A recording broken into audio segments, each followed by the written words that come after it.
¿Qué se acuerdan de esa clase del autogobierno? Yo no estuve en la última clase, pastora. No me acuerdo nada. Me acuerdo que pedí permiso para no ir. Eso es algo, eso es algo. No, nada, santísimo. ¿Quién estaba en esa clase? No me acuerdo. No, pero habían hartos en esa clase. Bueno, la clase pasada, hace 20 días creo, no sé, más tiempo quizás. Hablamos acerca del autogobierno efectivamente y una de las cosas muy importantes que tocamos allí fue de qué es autogobierno y qué no es autogobierno. Y una de las cosas que decíamos del autogobierno es que el autogobierno es esa capacidad de yo tomar decisiones sabias, decisiones coherentes, decisiones buenas, sin necesidad de ser coaccionado por otra persona. Y el autogobierno también habla de la capacidad de yo darme cuenta que estoy cometiendo un error sin necesidad de que otro me lo diga. Y el, um, el autoritarismo, que es la contraparte del autogobierno, es cuando yo decido y defino qué es bueno, qué es correcto para otra persona y asimismo se lo impongo, ¿sí? Entonces, hablábamos de esa diferencia y hablábamos de que a veces como papás nosotros creemos y le decimos, no, es que mi hijo tiene toda la libertad de hacer lo que él quiera, pero en realidad no, en realidad nuestro hijo está sometido bajo el autoritarismo de nosotros. ¿Cómo sabemos eso? Por ejemplo, nuestro hijo está haciendo algo por iniciativa propia y nosotros con una mirada, ¡pah!, paramos lo que él está haciendo y el niño sabe que cuando yo lo estoy mirando así, ya algo está haciendo mal y no le explicamos y no le decimos, mira, esto que estás haciendo no es correcto, quizá se hace de esta manera, sino que solo le decimos, está mal lo que tú estás haciendo. Y entonces no formamos en nuestros hijos autogobierno, sino que formamos autoritarismo. Entonces el niño sabe que, no sé, tirarle la pelota al televisor está mal, pero no sabe por qué o no sabe entonces dónde puede tirar la pelota. Solo le decimos, aquí no puedes jugar, pero no le decimos, bueno, no puedes jugar aquí, pero puedes jugar en tal lado. Entonces, estamos levantando a nuestros hijos, la mayoría de los papás, en una cultura del no. No puedes, no puedes, no puedes, no puedes. Yo soy el que defino cómo se hacen bien las cosas. Y entonces muchos de nuestros niños cuando llegan a los 12, 13, 14 años, toman muy malas decisiones. Y entonces nosotros como padres nos cuestionamos y decimos, pero ¿por qué ellos están tomando tantas malas decisiones si yo siempre les enseñé que estaba mal? Sí, siempre les enseñaste que estaba mal, pero nunca les enseñaste qué era lo correcto en esa situación. Y hablábamos de la gran oportunidad, porque es que es una oportunidad maravillosa la que Dios nos da de enseñarles a ellos en los momentos de crisis. Esos momentos de crisis, muchos de nosotros quisiéramos no tenerlos, pero existen porque es la oportunidad en la cual tanto el corazón tuyo como el de tu hijo están abiertos y es la oportunidad de sembrar una verdad eterna en el corazón de nuestros hijos.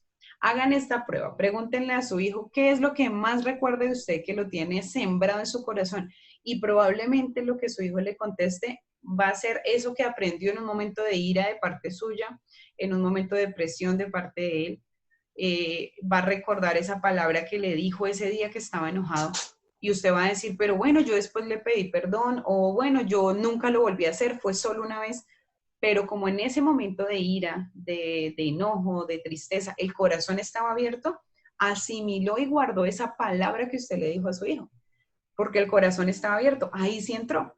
¿No les ha pasado que a veces ustedes se sientan y hablan con sus hijos en los mejores términos y muy tranquilos todos, y usted habla y habla y habla y habla y habla y habla con su hijo, pero usted después le pregunta, ¿qué hablamos en tal charla? ¿O qué se te quedó? Y su hijo le dice, no, pues nada, pues tú me dijiste tal cosa, pero no se le quedó nada en el corazón. Y es porque a veces cuando nos sentamos a hablar con ellos propiamente, cuando están muy tranquilos, como que cuando el tema ya pasó, ya su corazón se cerró frente a ese evento. Entonces ya ellos no nos reciben nada. Pero intente cuando sucedió el momento, cuando usted está enojado, intente enseñar algo cuando usted está enojado, obviamente llevándolo al control de Cristo, ¿no? Y no dejando salir palabras por salir. Y va a ver que a su hijo se le queda eso en lo profundo del corazón y no se le va a olvidar. Por eso la palabra de Dios dice que nosotros debemos instruir a los niños y no usa la palabra enseñar, no usa la palabra educar, sino usa la palabra instruir. Porque ¿saben qué es instruir? Enseñar bajo el modelo propio. Instruir es cuando yo, de lo que yo hago con lo que yo soy, yo quiero formar a otro. Y la palabra usa, cuando dice esa palabra instruir al niño, quiere decir de lo mismo que tú tienes, de eso que tú eres, transmítelo a tu hijo. Y eso lo hacemos todos los seres humanos. ¿Qué pasa? ¿Y dónde es que muchos erramos y pecamos como padres? Que nosotros tenemos tantas heridas abiertas, tantos malos hábitos que muchas veces no nos damos cuenta que en efecto se lo transmitimos a nuestro hijo. Y cuando ese mal hábito empieza a dar sus frutos, es cuando nosotros notamos que sembramos en ellos cosas incorrectas, que decimos, ahora él piensa de tal manera y yo no debí hacer esto, o yo no debí reaccionar así cuando estaba de mal genio, yo no debí, no sé, esta semana estaba hablando con una mamá que me decía que en un momento de ira, porque descubrió que su hija tenía un noviazgo a escondidas, en un momento de ira le dijo que esa actitud iba a hacer que ella se volviera una prostituta cuando fuera grande. Entonces ella me dice, yo lo dije en un momento de ira y obviamente usó otra palabra, no la que yo les digo, sino otra palabra.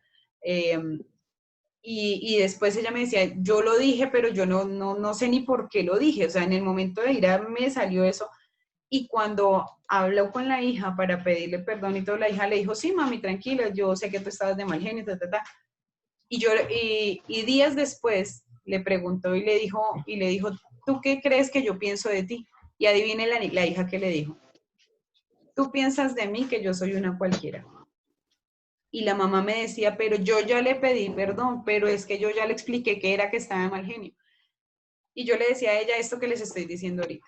El peligro de ser papá y de no autogobernarse significa que tú vas a sembrar cosas en tus hijos en el momento que tú no quieres, con las palabras que tú no quieres que ellos recuerden, y vas a sembrar en ellos mentiras que han nacido de tu propia boca y que tú mismo dices, bueno, ya después yo le pedí perdón, pero ya eso se sembró en su corazón.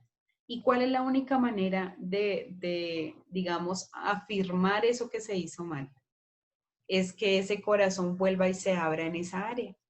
Y en el corazón de nuestros jóvenes eso es un poco complicado. Y nosotros como papás tenemos que aprender a encontrar esos momentos para poder retirar esas mentiras del corazón. Esto que yo les estoy diciendo no es que ahorita usted va y coge a su hijo y le dice, bueno, ¿cuántas mentiras tienes en el corazón? Dime cuáles son y las sacamos de una vez. No, eso así no pasa. Ojalá fuera así, sería fabuloso, pero no pasa. Porque al igual que Dios, nosotros tenemos que entender que nuestros hijos tienen un derecho sobre ellos y es de lo que vamos a hablar hoy. Ellos, al igual que nosotros, tienen un derecho de cerrar su corazón y abrir su corazón a lo que ellos quieren hacerlo. Pero ¿cómo así que yo soy la mamá, yo soy el papá, cómo me va a cerrar el corazón a mí? Bueno, muchos hijos tienen el corazón cerrado hacia sus padres y lo tienen muy cerrado y no los dejan entrar. Y dejan entrar más al amigo, dejan entrar más al profesor, dejan entrar más al compinche y al papá lo cierran el corazón. ¿Y saben por qué lo cierran? Porque se han dado cuenta que cuando han abierto el corazón hacia su papá o hacia su mamá, han recibido palabras hirientes de ellos. Entonces, ellos qué dicen? Yo ya no vuelvo a abrir el corazón para ti. ¿Y cómo sabe usted que su hijo o su hija tiene el corazón cerrado para usted? Sencillamente porque, no sé, cuando usted lo ve llorando y usted le pregunta por qué lloras, él le dice, por nada, mamá, estoy bien. Eso es síntoma de un corazón cerrado. ¿Cuál más es un síntoma de un corazón cerrado? Cuando usted le pregunta a su hijo, ¿cuáles son tus sueños, tus aspiraciones? Y sus respuestas son muy generales. Eso también es síntoma de un corazón cerrado. Y miren, no hay cosa más, más segura para uno como hijo que tener el corazón abierto hacia sus padres, porque nosotros como papás ya tenemos experiencias. O dígame si usted no tiene experiencias. Si usted no hay cosas que usted dice, esto yo ya sé que no se debe hacer. Yo ya lo sé por pellejito que esto no se debe hacer. Sí, alguno tiene una experiencia así, que usted diga, a mí no me gustaría que mi hijo pisara o hiciera tal cosa, porque es que yo ya sé que el final de eso no es bueno. Y usted quisiera que su hijo lo escuchara, ¿cierto?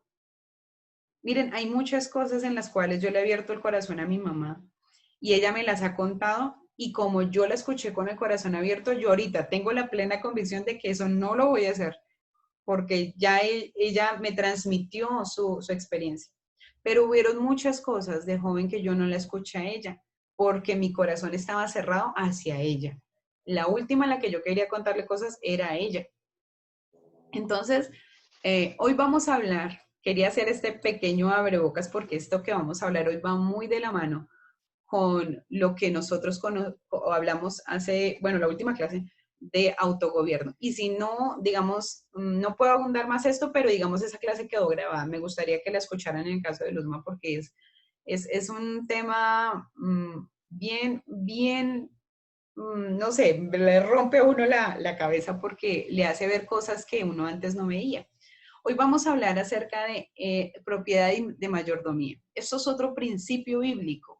Igual que el autogobierno, el principio de la propiedad y de la mayordomía hace parte del desarrollo del cristiano como tal. ¿Por qué digo del cristiano y no del ser humano? Porque la mayoría de los seres humanos que no conocen a Cristo como su Salvador disfrutan y prefieren estar esclavizados de algo. ¿Por qué?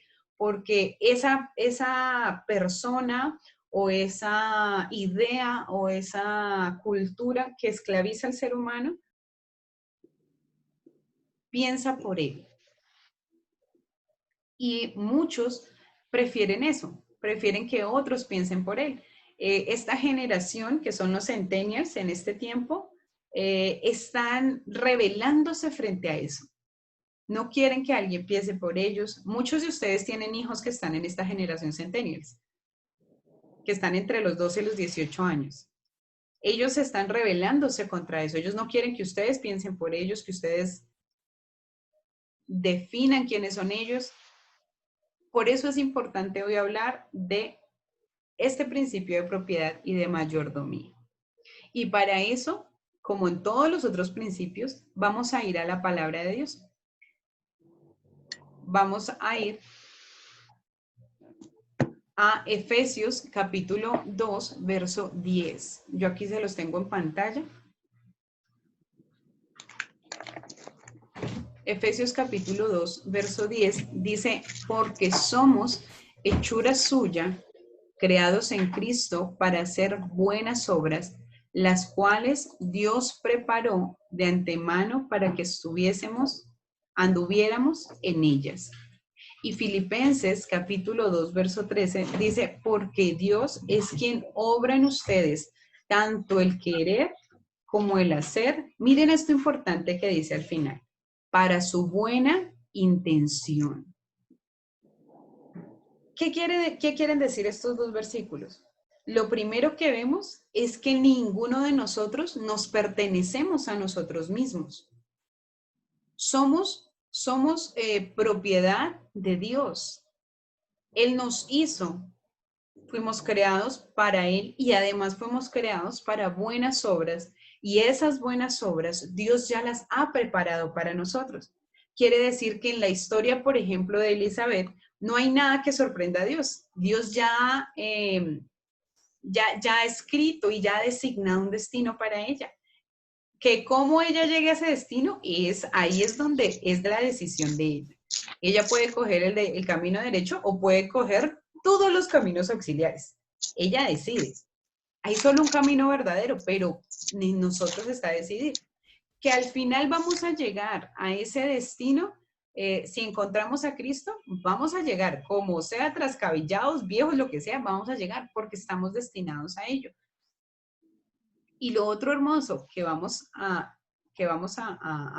ver hoy, se encuentra en Romanos capítulo 9, verso 1, que dice, digo de verdad en Cristo, no miento, dándome testimonio de mi conciencia en el Espíritu Santo. Y esta segunda parte nos habla acerca de, de esa conciencia que ha sido puesta en nosotros para poder marcarnos el camino.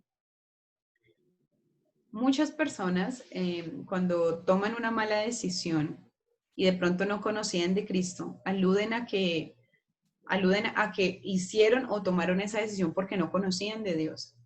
Pero todo ser humano, al ser hecho por Dios y al tener la imagen de Dios en él, tiene algo que se llama conciencia. Y esa conciencia es ese detonador de buenas y malas acciones en nosotros. Así que aun cuando una persona no conozca a Dios, su misma conciencia le dicta qué está bien y qué no está bien. Esa conciencia es ese conocimiento interno que cada uno de nosotros tenemos y marca las buenas, las malas acciones. Lo que sucede en muchos casos es que suprimimos la conciencia en nosotros. ¿Cómo suprimimos nuestra conciencia? Cuando recibimos ideas que no traen libertad a nosotros, sino que nos esclavizan. Por ejemplo, yo no sé si ustedes han visto, hay un video circulando en redes, no sé si lo tengo por acá, espérenme, a ver, yo miro si lo tengo por acá. Y se los muestro y ustedes me dicen, hablando de esto de propiedad, ¿qué opinan acerca de ese video? Y no sé si alguno lo haya visto. Permítanme un segundo.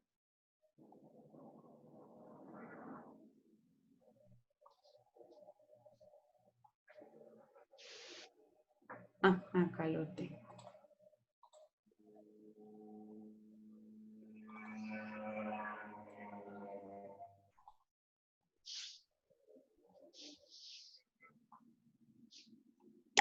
Ustedes me dicen si escuchan. Una crianza feminista es saber que los niños y niñas son sujetos de derecho. Mi hija me pregunta, yo le respondo. Ame tiene 8 años, quiere aportar lo que ella sabe sobre el aborto. Ame, ¿qué es un aborto? Un aborto es cuando vos decidís ser madre o no. Muy bien. ¿Eso es matar bebés? No, es decidir de tu propio cuerpo. Decidir sobre tu propio cuerpo. Bueno, la gente cree que es matar un bebé. ¿Es matar un bebé? No, es un embrión. No tiene forma. No es un humano, no es un bebé, no es nada. Ustedes y a mi mamá me enseña y yo pregunto. Ese comentario no está bien hecho. ¿Que seas mujer significa que tenés que ser madre? No.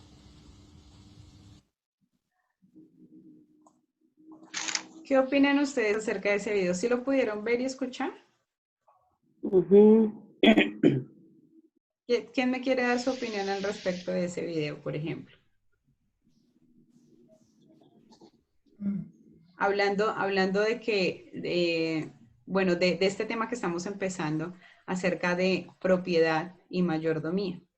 Yo quiero que ustedes, ese video que les acabo de poner, lo piensen en qué medida.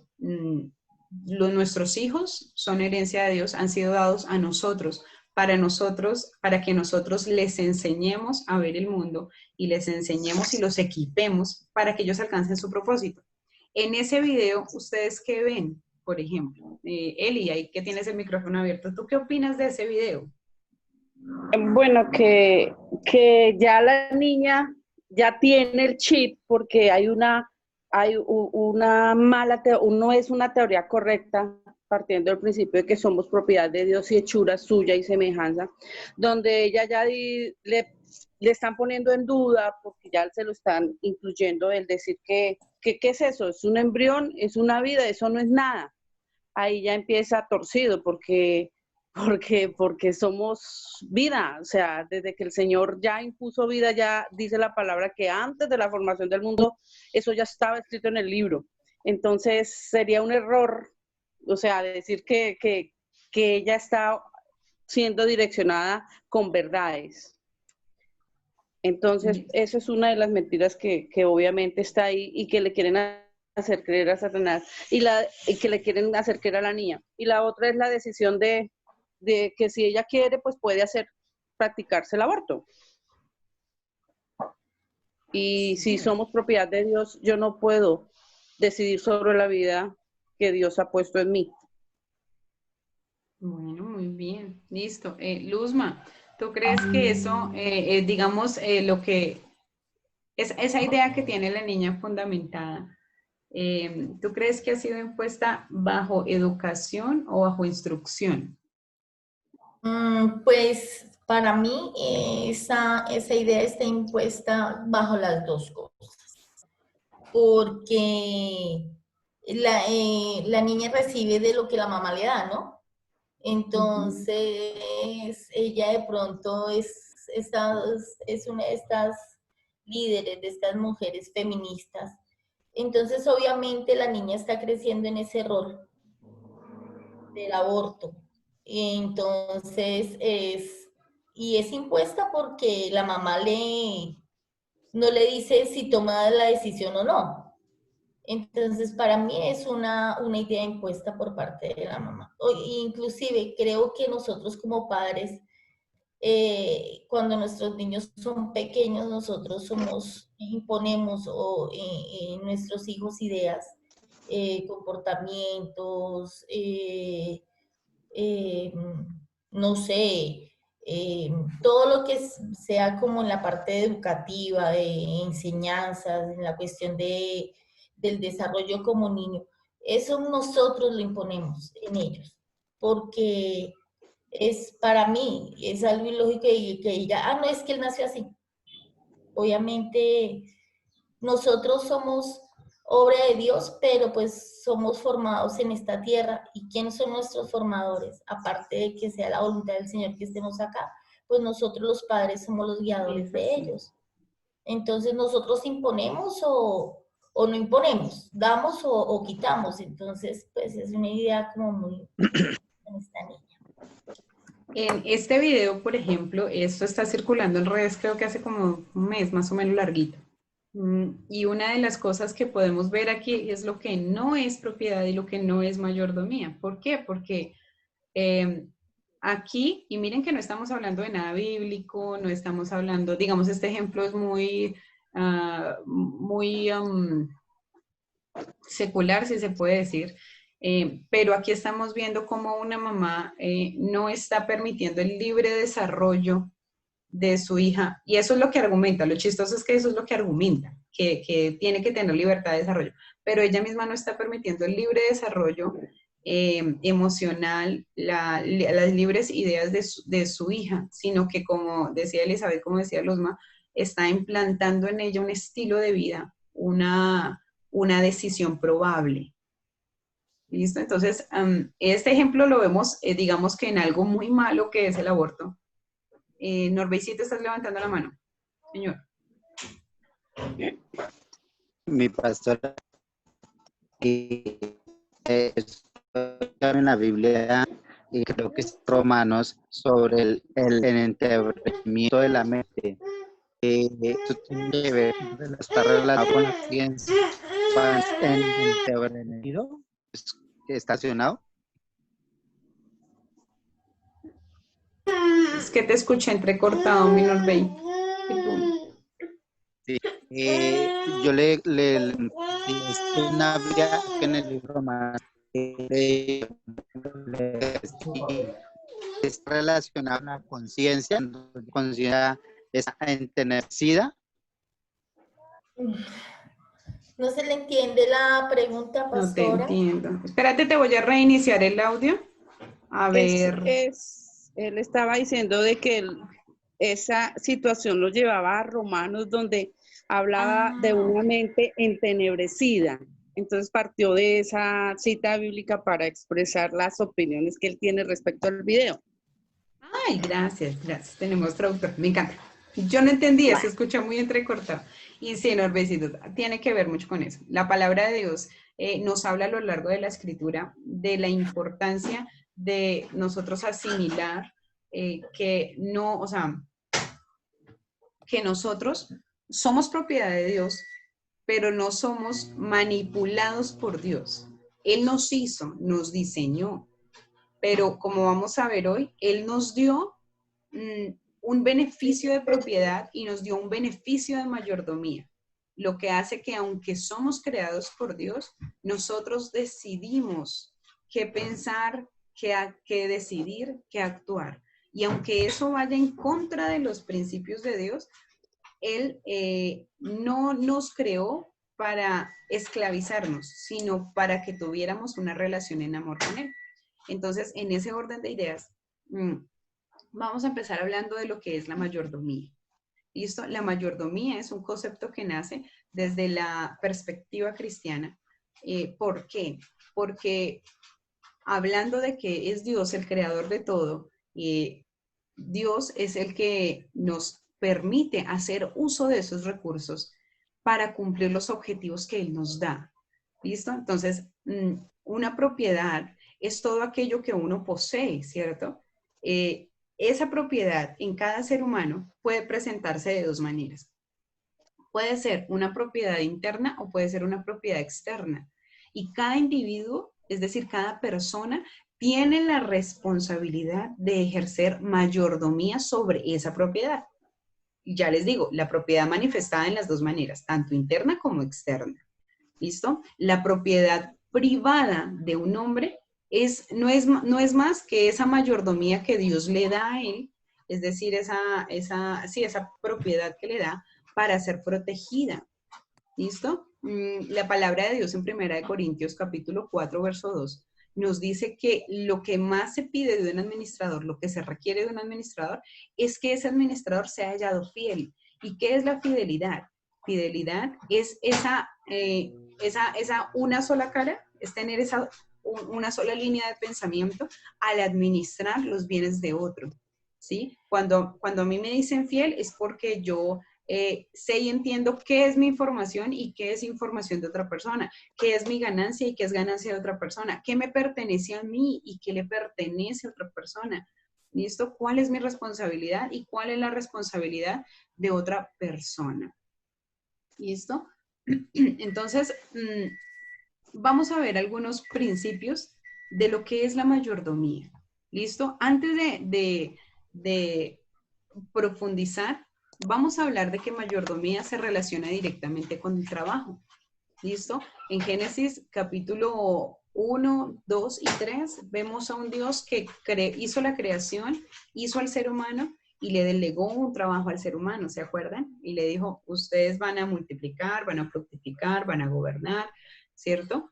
Así que en esta porción nosotros vemos que el trabajo es un acto creativo de Dios.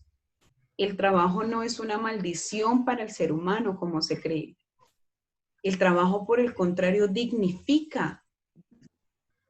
Y en la iglesia cristiana, incluso aquí, es muy común que la gente piense, incluso he escuchado predicadores que piensan y dicen, no, es que el trabajo dignifica al ser humano.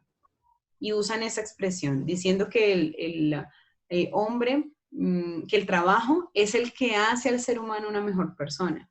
Pero cuando nosotros vemos a la palabra y vemos ahí en Génesis lo que les digo, capítulo 1, 2 y 3, vemos que no es el trabajo el que le da valor a la persona, sino la persona dignifica un trabajo. Al contrario, soy yo el que le doy el valor a ese trabajo. ¿Lo puedo hacer digno o lo puedo hacer indigno? Dios nos dio el don de trabajar, nos dio el don de ejecutar una acción. Todo para lo que tú eres bueno, no fue que Dios te lo impuso como un castigo, sino que te dio el don de trabajar. Y es muy importante entender eso porque nuestros jóvenes o las que ya tienen jóvenes, les es difícil encontrar para qué son buenos. Y la mayoría, la primera razón de suicidios es que un joven no encuentra algo en lo cual él sea bueno. Y es porque quizás no les hemos enseñado ese principio. El trabajo no es una maldición, como dice la canción, que el trabajo lo hizo Dios como castigo.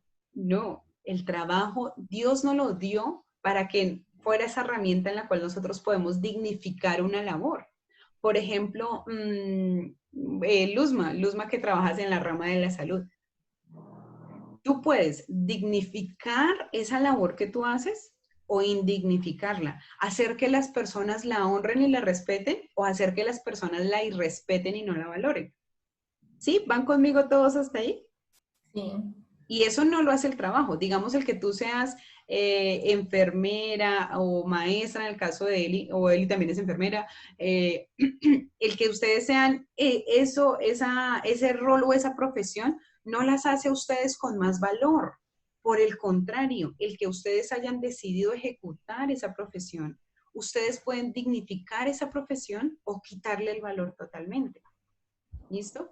Y ese marco nosotros tenemos que entenderlo porque cuando entendemos que Dios es un Dios que desde el comienzo trabajó, que desde el comienzo tiene una cultura de trabajo para sostener lo que creó, entonces nosotros no nos cansamos de ser papás y de ser mamás.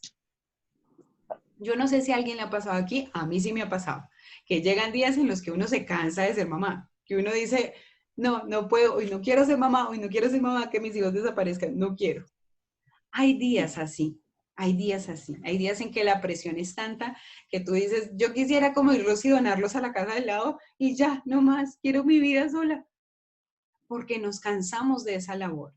Y es porque a la mayoría, miren, a la mayoría, y ojalá me levante la mano el que no, pero la mayoría nunca nos enseñaron que ser papás era una tarea de mucho trabajo y que ese trabajo iba a durar toda la vida desde que supiéramos ese positivo. Que éramos papás desde el momento, o decidíamos ser papás desde el momento en que teníamos una relación sexual. A nosotros nunca nos dijeron eso.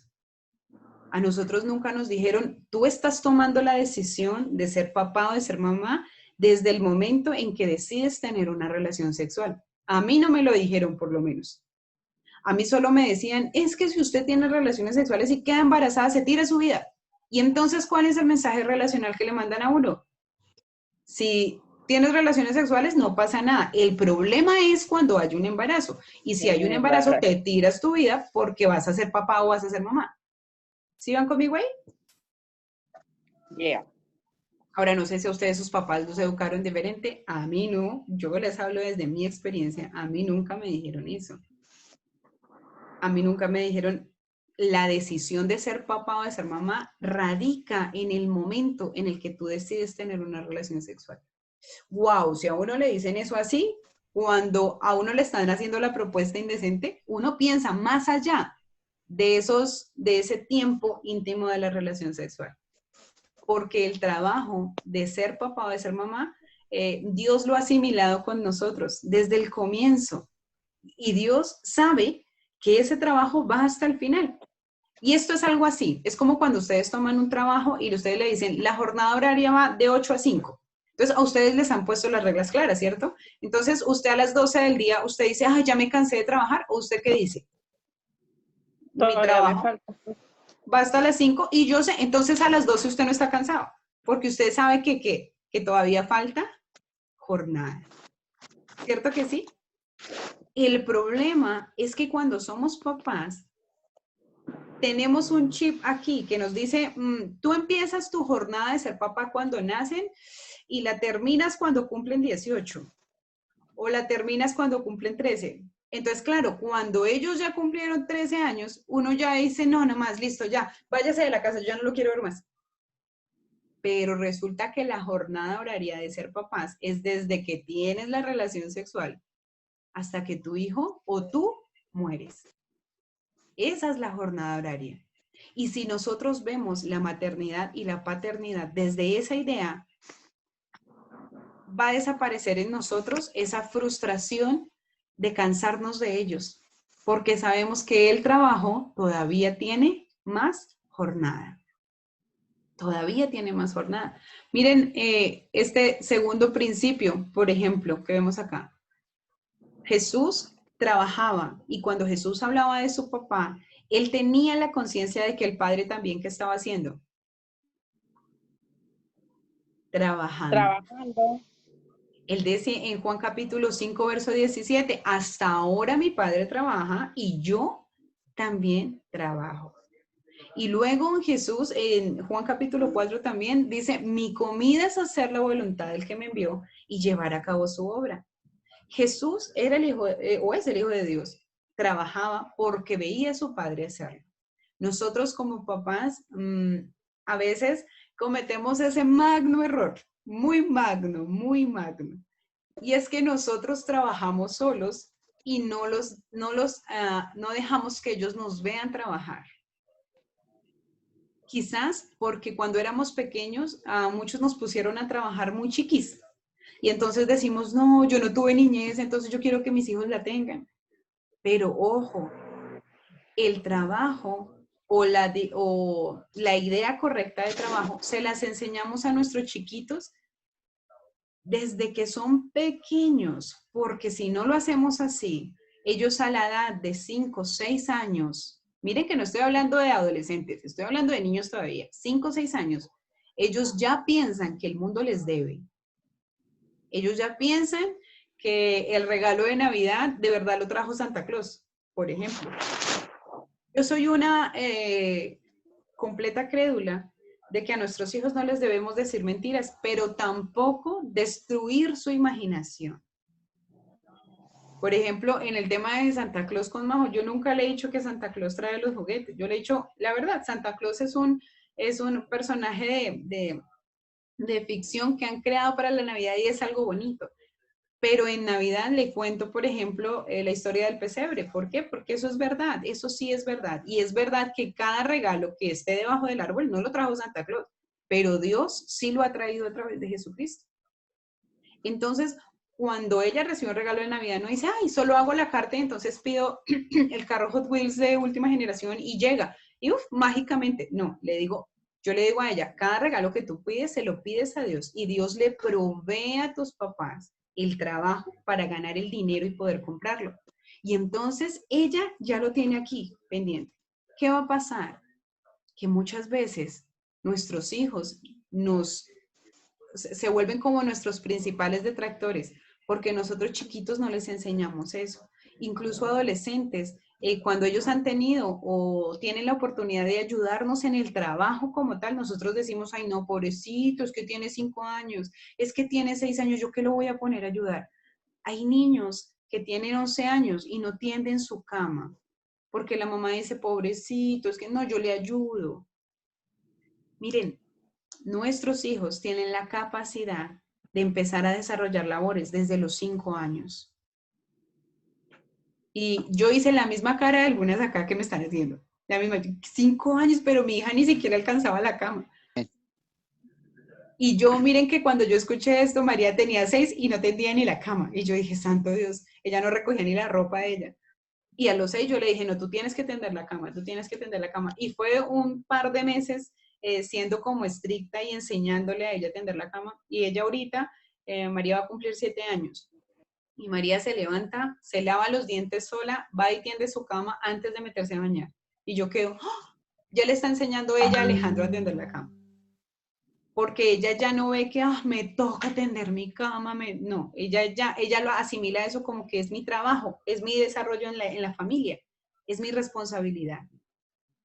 Como es mi responsabilidad tender las toallas cuando me salgo de bañar, yo no le tiendo las toallas a ella, no se las extiendo, ella lo hace. Entonces ella ya dice, esa es mi responsabilidad. ¿Qué responsabilidades tienen tus hijos? ¿Qué responsabilidades? Ojo, responsabilidad es diferente de obligación.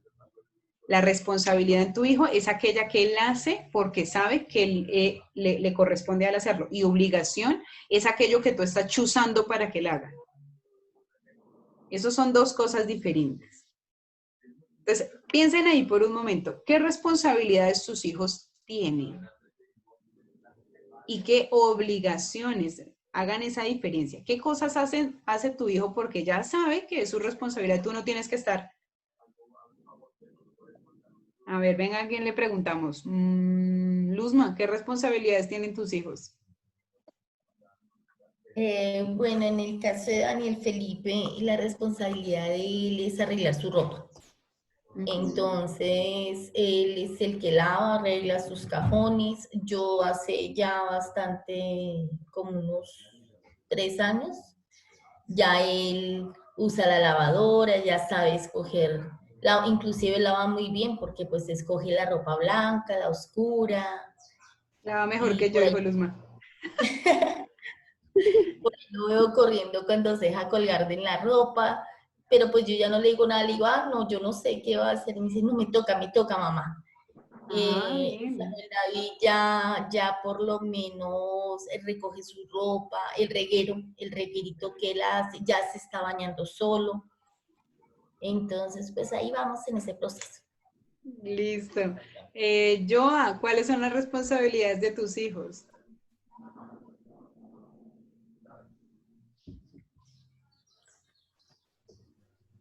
Buenos días para todos.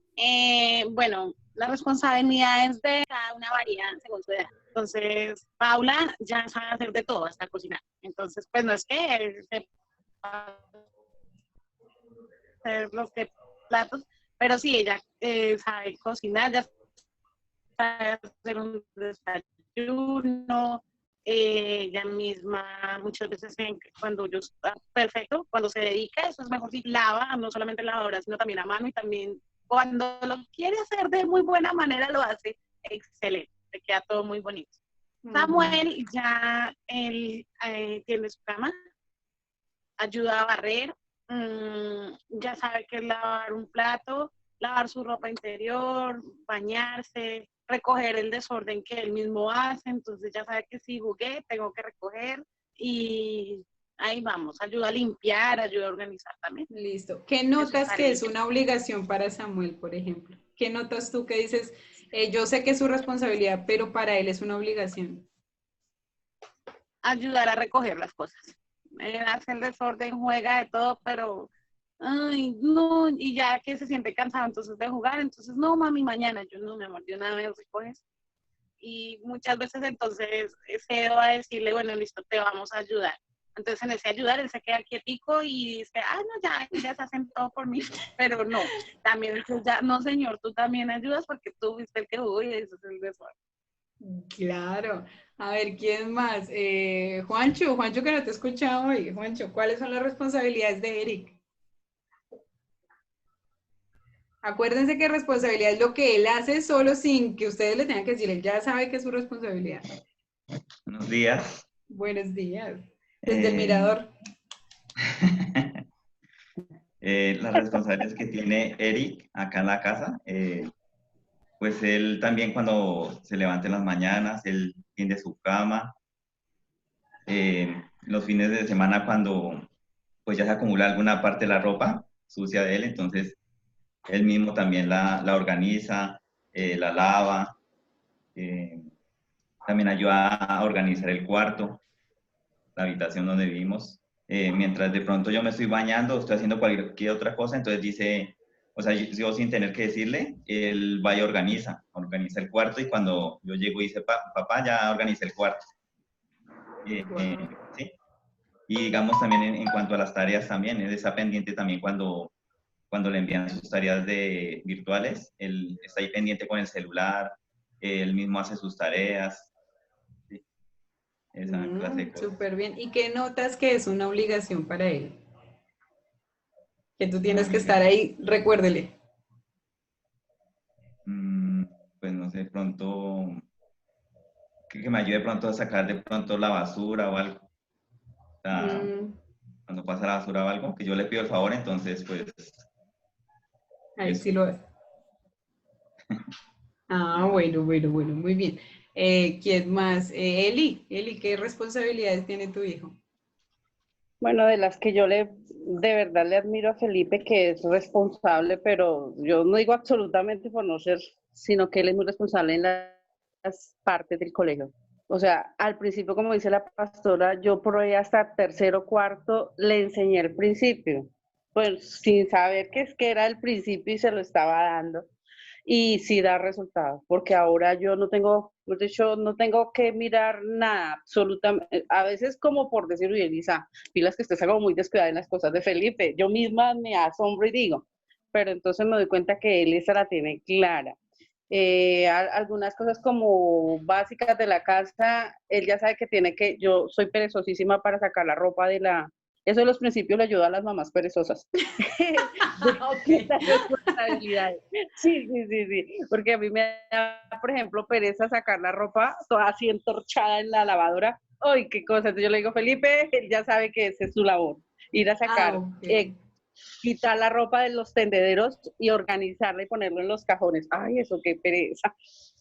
Pero ¿qué veo? Sí, entonces es una pereza para mí, pero es una responsabilidad para él, porque seguramente cuando yo estaba era mi pereza, entonces me tocaba hacer una responsabilidad para mí. Y que de pronto veo que es una obligación, a él no le gusta lavar la loza. Ay, él le dice, mami, le hago masajes, mami, déjeme hacer otra cosa, pero no le gusta lavar la loza. Y más cuando lava la loza, entonces me dejan las cucharas y los tenedores. Y, ay, señor, entonces no lo hace completo porque todavía no lo ve como una responsabilidad. Mm, Eso básicamente. qué bien. Listo. Norbercillo, cuéntanos qué responsabilidades tienen tus hijos. Bueno, mi pastor, bueno, ¿sí tengo micrófono? Sí, sí, sí, escuchamos. Bueno, responsabilidad cuando vi levantarse, ver la cama y lavarse los dientes. Eso haciendo para acá que estoy trabajando con él, pues él se levantaba y bueno, que enseñarle situación. Levantarse y acercar y lavar los dientes. Fue porque ya no, que es una como persona y entonces trabajando en ella de que dure No la le debe dar. entendemos. Ay, Y veo que no somos con la vida como consultar que me consulta con una no le gusta el estilo es molundón pues tú él quise ser todo lo no sé mes no, como si fuera una caja en verdad y por qué debo estudiar para qué debo estudiar y yo pues, las claro. cosas necesito entonces sacando color puro cosita Y, y más que las interrogatorios para ver y mejor que tiene que estudiar. y has tocado un tema muy importante en nuestro rol como padres, porque la mayoría de nosotros y de nuestros hijos le tiene una pereza al estudio, no les gusta estudiar, no les gusta, no les gusta. ¿Por qué no le gusta a un niño estudiar? Y para eso vamos a el principio número 3 que les quiero enseñar hoy. El hombre está hecho imagen de Dios y el mandato cultural de Dios sobre el hombre es que debemos trabajar y ejercer mayordomía sobre su creación. Es decir, somos compañeros de trabajo con Dios. ¿Y qué tiene que esto ver con el estudio? Mucho y todo. La mayoría de nosotros nos obligaron a estudiar, nos dijeron que teníamos que estudiar, pero nunca nos dijeron por qué teníamos que estudiar. Y si yo les pregunto a alguno de ustedes, ahora que eres grande, ¿sabes por qué tenías que estudiar? Pueden haber muchas respuestas de, obvio, yo sé que ahora entiendo que tenía que aprender a leer porque en todo lado encuentro letras y palabras. Ahora entiendo que tenía que aprender el manejo de los números, multiplicar, dividir, porque ahora que tengo plata y tengo que administrar y tengo que tener mi propio presupuesto, si no supiera sumar grave, ¿cierto? Si no supiera usar, no sé, ¿qué más? Si no hubiera yo tenido que aprender de historia, por ejemplo, ahorita yo ni siquiera sabría en dónde estoy parado, no sabría muchísimas cosas. Claro, ahorita yo entiendo que sí necesitaba estudiar. Pero un niño de 5 años que tiene una percepción de tiempo muy limitada, porque nosotros sabemos, por ejemplo, con todo este tema del coronavirus y de la epidemia, nosotros sabemos, nosotros los grandes, sabemos que este tiempo de confinamiento es un tiempo que va a ser una etapa, pero que va a pasar y después vamos a seguir la vida normal. Pero para un niño, todo este tema de la epidemia es algo definitivo. Entonces el confinamiento no es por un tiempo. Me quedé en la casa y me quedé aquí, punto. Yo ya no voy a volver a ver a mis amigos, yo ya no voy a volver a ver a mi familia. Entonces, las maneras en las que nosotros percibimos el tiempo con respecto a un niño o a un joven es muy diferente. Incluso Eli, que tiene el hijo más grande aquí, Norbey tiene el hijo más grande acá, ellos perciben que todo este tiempo es muy largo. Y por eso se deprimen y por eso tienen emociones tan diferentes como las de nosotros. De pronto nosotros le decimos a nuestros hijos, ay, ya cálmese que va a ver sus amigos, ya en unos meses los va a volver a ver, tranquilo. Pero para su hijo es, no los puedo volver a ver más, aquí se acabó, mejor dicho, morí aquí encerrado. Y en ese orden de ideas, el estudio se presenta de la misma manera. El niño de 5 años, 6 años dice, ¿para qué tengo que estudiar? ¿Pero para qué las matemáticas? ¿Pero para qué tengo que aprender a leer? Y la firme razón es porque cuando aparece una palabra en el televisor, aparece, no sé, una palabra en un libro, ¿saben qué hacen los niños? Papi, ¿qué dice acá? Mami, ¿qué dice acá? Y nosotros le leemos. Entonces ellos dicen, ¿para qué tengo que aprender a leer? Si mi mamá me lee, si mi papá me lee, ¿para qué? Igual con el dinero, por ejemplo. ¿Para qué tengo que trabajar si le pido a mi mamá y ella me da? ¿Para qué tengo que trabajar si le pido a mi papá y ella me da? Lo mismo con una responsabilidad en la casa. Pero ¿para qué tengo yo que ser responsable si mi mamá es la que tiende la cama? Si mi mamá, ¿para qué yo me voy a preocupar en el mercado si mi mamá siempre es la que cocina? Miren, algo muy importante con respecto a los hijos es que ellos aprendan a cocinar, sea hombre o sea mujer. ¿Y sabe por qué es importante que un hombre aprenda a cocinar? Porque un hombre que sabe cocinar le es mucho más fácil tener un manejo de presupuesto claro con respecto al mercado, por ejemplo. Un hombre que no sabe cocinar no tiene un presupuesto claro del mercado. ¿Por qué? Porque como nunca lo ha usado, si compro 2 libras de arroz o compro un arroz, pues da igual, ya compré arroz. Pero el que cocina dice, espere, 1 libra no es lo mismo que una arroba y no va a alcanzar. Porque cada día, no sé, me gasto 1 libra de arroz, un ejemplo. ¿Sí me hago entender? Entonces, nosotros, cuando nuestros niños están en la etapa de estudio y ellos hacen esa pregunta, mire, esa pregunta es definitiva en un niño. Cuando él te pregunte, ¿por qué tengo que estudiar? No le digas porque sí, porque así vas a fomentar más la rebeldía en él. Sino siéntate y explícale. Miren, yo hice esa tarea, María era supremamente perezosa para leer. Y nada, ella no quería leer absolutamente nada. Y no, pero es que yo no quiero, pero cada vez que le enseñaba un sonido nuevo, una palabra, me hacía, pero hasta que un día nos pusimos de acuerdo con mi esposo y dijimos, no le vamos a leer nada más de lo que hay en la casa, nada más, no le vamos a leer nada. Entonces, al comienzo, María decía, cuando nosotros le decíamos que no leía, ella cambiaba el canal, ella decía, no me voy a esforzar. Hubo una oportunidad que estaba jugando un videojuego en el televisor y salió una opción de salir, continuar o no sé qué cosa. Mami, ¿qué dice acá? Papi, ¿qué dice acá? Y nosotros, se nos olvidó leer, Mariano. Pero mami, pero no, pero es que quiero seguir jugando. Pero hay que aprender a leer, tienes que leer. Miren, y eso fue un tema de que ella ahorita, los subtítulos, ella se queda así leyendo. Y entonces un día ella misma me dijo, mami, yo necesito aprender a leer más rápido. Y yo, vea, porque cuando ellos empiezan a entender que el estudio es una necesidad, es una herramienta para cuando ellos crezcan, entonces ellos dedican más en eso. Entonces, este principio es muy importante por eso. Nosotros tenemos que enseñarle a nuestros hijos que ellos son mayordomos enviados por Dios. Dios los envió a ellos para que ellos tomaran dominio sobre la obra que Dios creó. Es decir, cada uno de nuestros hijos y nosotros mismos tenemos que entender que Dios nos comisionó a nosotros para que trabajáramos junto con Él. Y el trabajo que Dios hace no es malo. Dios siempre crea algo nuevo. El trabajo no es una maldición, como les decía ahorita.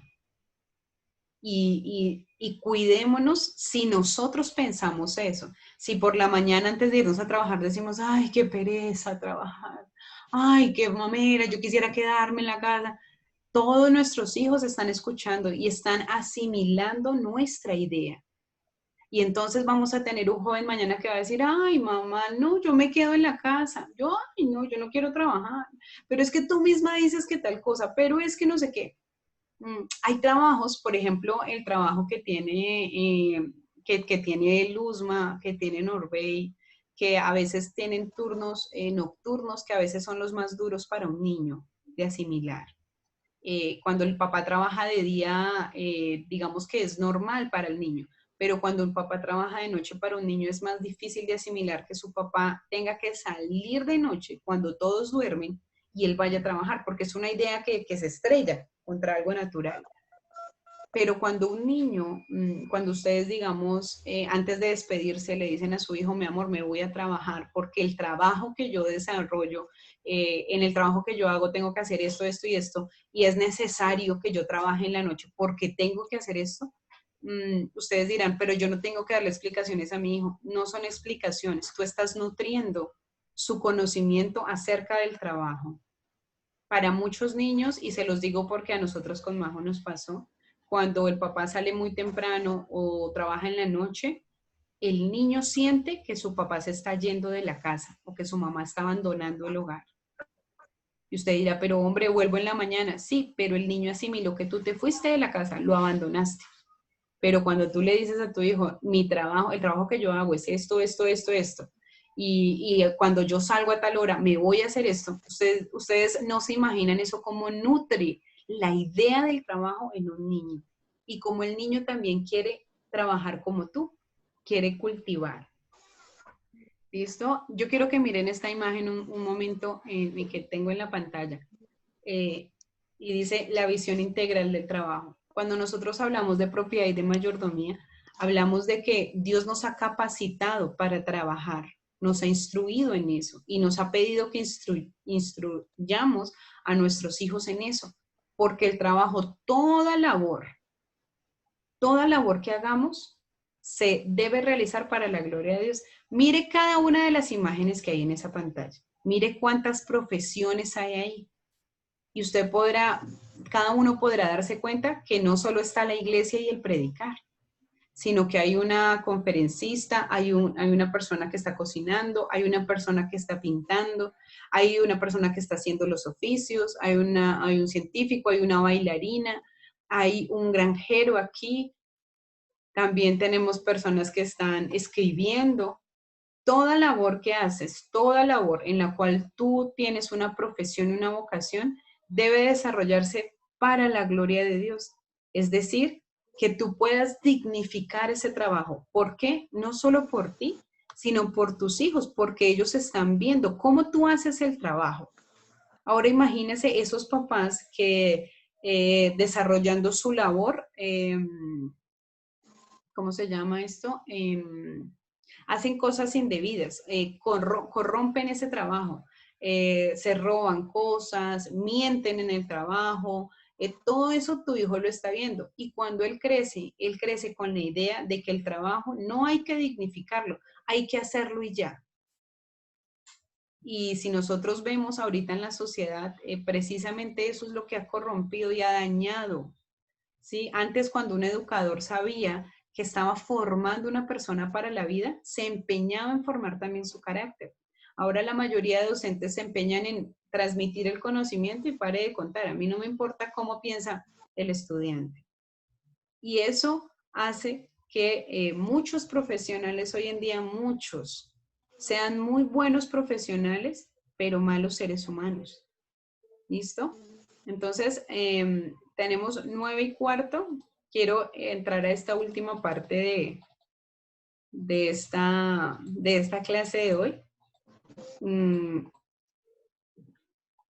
Y quiero que vean esta imagen. Esta imagen se les había mostrado hace la clase pasada.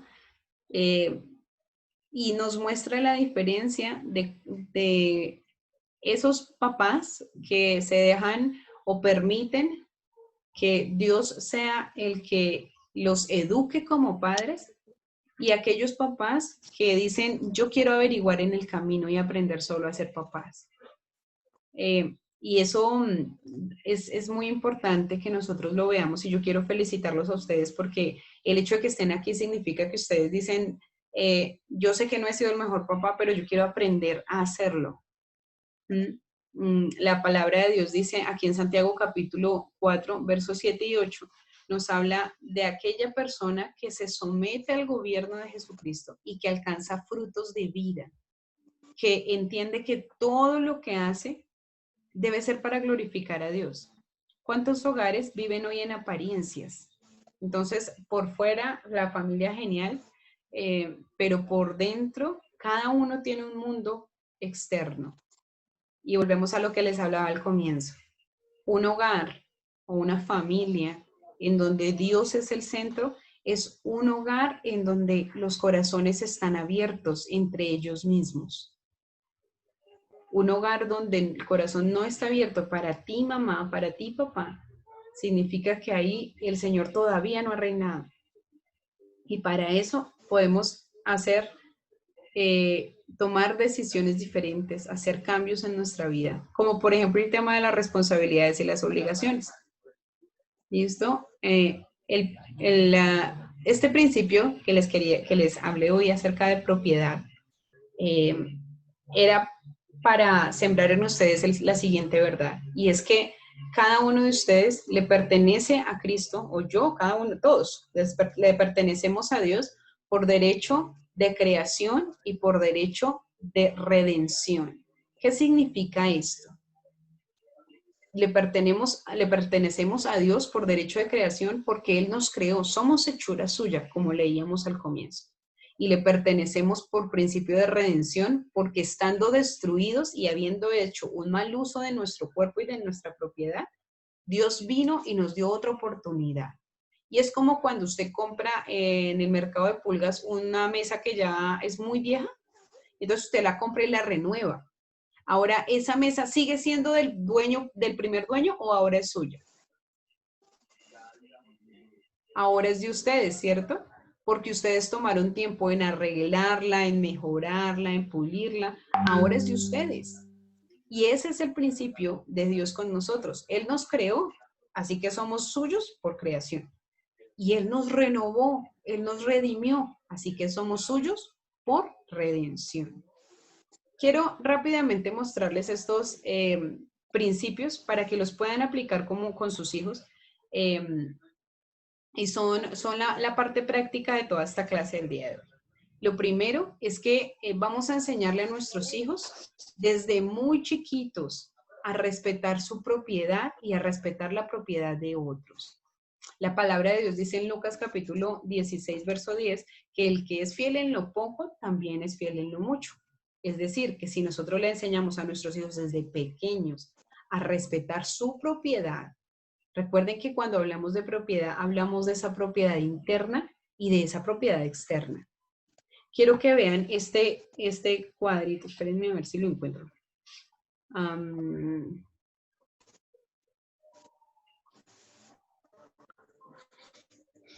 Para poder entender quizás un poquito más lo que es propiedad interna y externa. Acá está.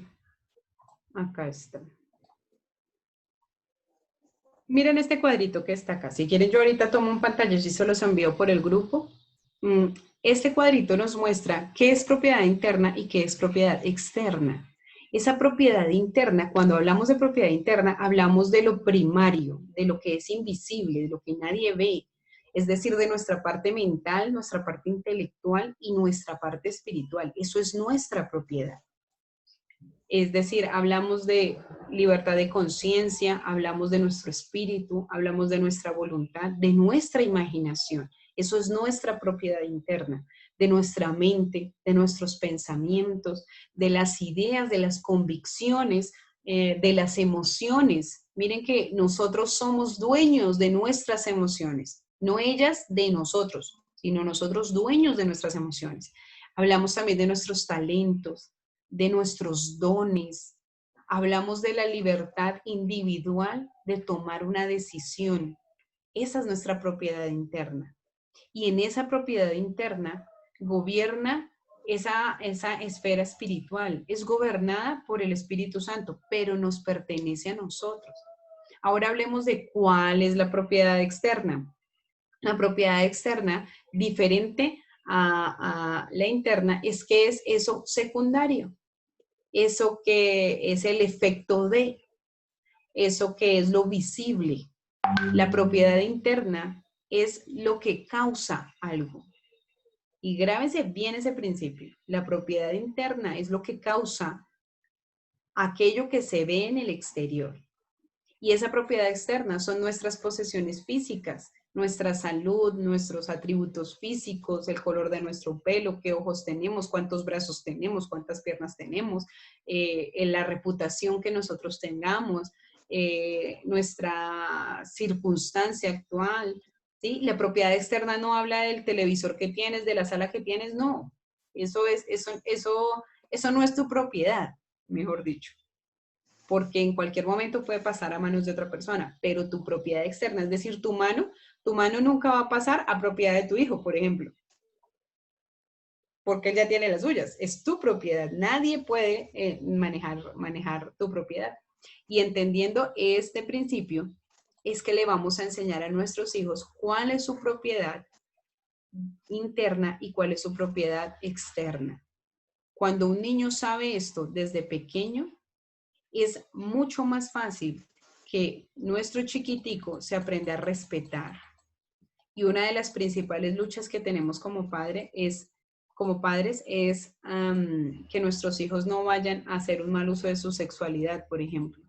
Esa es la principal lucha de aquellos que somos papás de hijas, por ejemplo, que somos papás de hijos, que ellos no vayan a abrir sus puertas, por ejemplo, a la pornografía, a la masturbación. Y entonces decimos, ¿cómo como padres podemos evitar que ellos hagan uso o consuman pornografía o consuman masturbación o consuman promiscuidad sexual? ¿Cómo lo hacemos?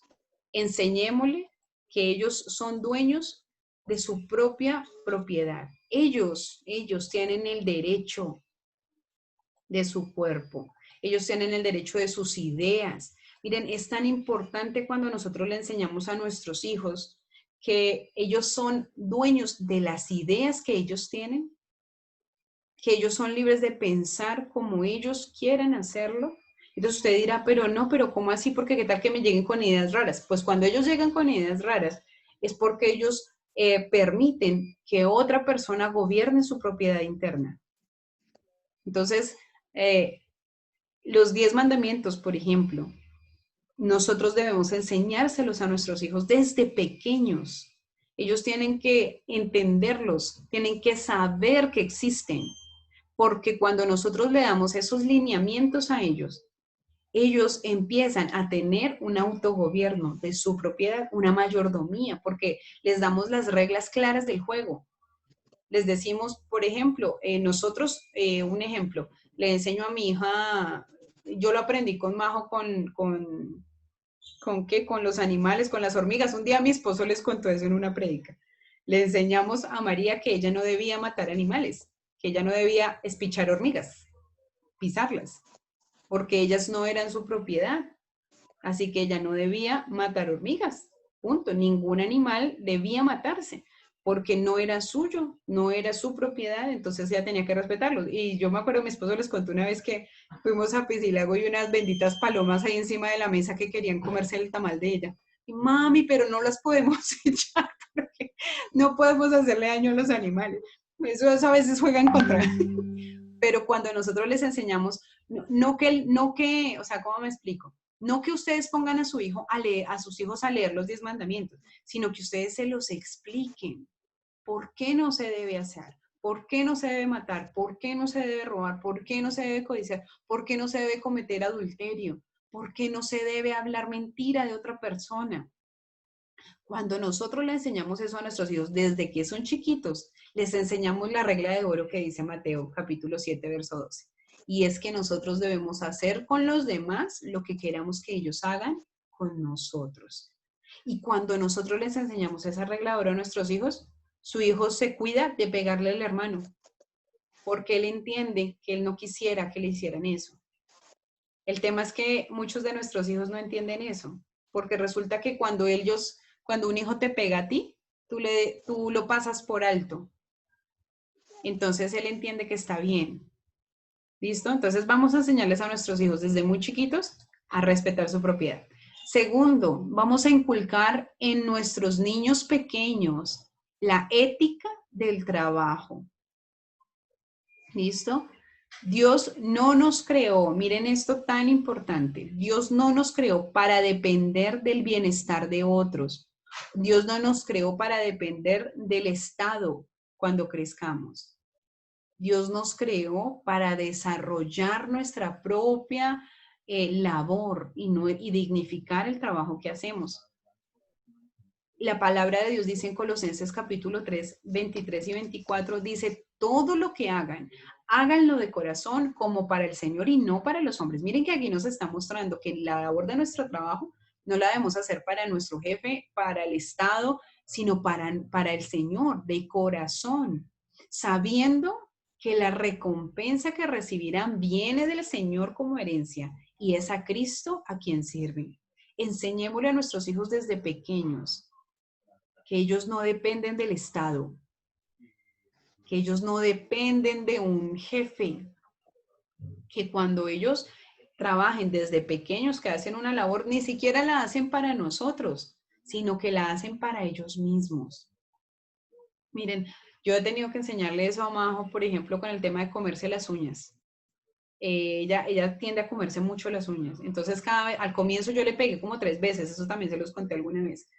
Y a la tercera vez el Espíritu Santo me llamó la atención y me dijo, tú no le estás enseñando, la estás enseñando a que ella lo haga en lo oculto. Y entonces yo le dije, Señor, ¿y cómo le enseño? Porque yo no sé, yo nunca en la vida me comí las uñas, nunca. Pero no sé cómo hacerlo. Y el Espíritu Santo me dice, enséñale que el cuerpo es el templo que yo le di a ella. Y cuando yo le empecé a Majo a enseñar y la senté y le dije, mira, el tema de las uñas aquí es mínimo.